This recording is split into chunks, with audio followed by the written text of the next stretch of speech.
Onko Lappian Muonion toimipaikan ruoka ollut hyvä? On ollut hyvää ja monipuolista.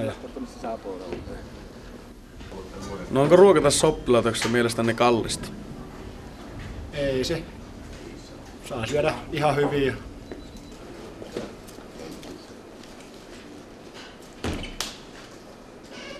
Mitä opiskelette? No mä oon täällä Muonion lukiossa nyt.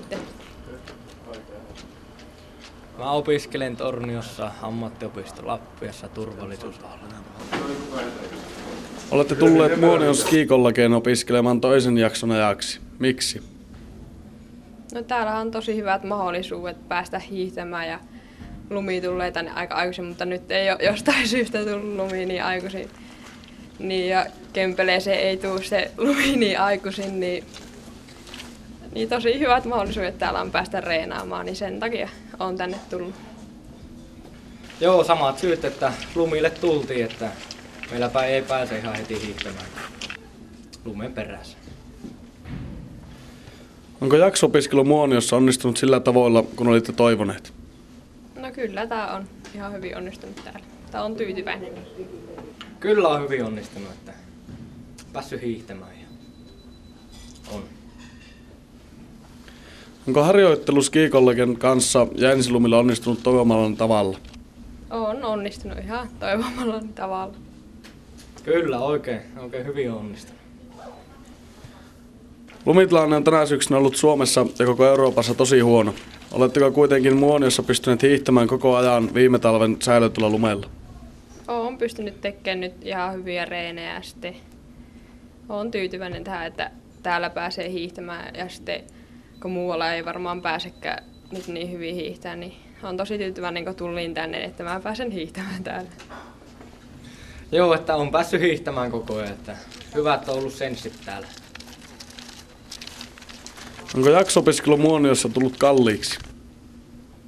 No ei se nyt silleen, kun on hakenut kaikki tuet, mitä saa, niin ei se mun mielestä ole tullut mulle mitenkään niin hirveän kalliiksi, että olisi varmaan tullut jossakin muissa paikoissa vielä kalliimmaksi. Joo, ei ole tullut kalliiksi, että kuuluu tuo lounaskin vielä tähän, niin aika edullisesti. Mistä olette kotoisin? Herrojen Kemistä. Valkeakoskelta. Miksi tulit juuri Muonion skiikollakeen opiskelemaan ja harjoittelemaan? Tämä on tämmöinen asia, että ei ole suoraa vastausta, mutta tietenkin harjoitteluolosuhteiden takia ja tietenkin täällä ymmärretään tämä urheilu koululaisen kannalta ja täällä sitä pystyy harjoittelemaan ammattilaismaisesti. No, harjoitusolosuhteet, kun etelässä nyt on siellä mäkiä ja tällään, jos haluaa kehittyä urheilijana ja ihmisenä, niin tää oli ihan loistava paikka ja täällä on nyt tämän ekan parin kuukauden aikana ollut ihan hyvä ryhmä, niin ryhmässä on kivempi reenata kuin yksistään vetää mettässä. Onko skiikollaken toiminta ollut sellaista, kun olitte toivoneet? On joo, ei mulla siinä ole mitään moittimista. Olen päässyt tekemään sitä, mitä on pitänytkin. Joo, on ollut ihan semmoista, mitä odotin, että tutkiskeltiin netissä ja sitten ihan samanlaista on ollut, mitä oli netissä sanottu. Kuinka harjoittelun ja opiskelun yhdistäminen Muoniossa on onnistunut? Tämä on ollut tällä oikeastaan vahvuus, että se on onnistunut todella hyvin. Todella hyvin on onnistunut. Ymmärretäänkö tässä oppilaitoksessa urheilijan erityistarpeita? Poissaoloja koulussa varmaankin talven aikana tulee jonkin verran. Kyllä ymmärretään tosi hyvin, jos verrataan tätä, kun olin Kemissä vuoden lukiossa. Ja täällä tämä on tahti vähän toisenlaista. Olen päässyt olemaan koulusta pois, niin paljon koulut tarvitsetta. Joo, että ihan hyvin, että opettajat auttaa ja kaverit auttaa, että kun tulee leirillä jäätyä vähän jälkeen, ne auttaa ihan hyvin, että ymmärtää sitten, että kun ollaan poissa. Mikä skiikollakessa on ollut tähän mennessä parasta?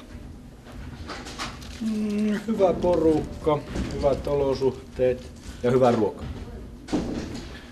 Hyvät olosuhteet, hyvä porukka, kokkipuoli tekee loistavaa ruokaa.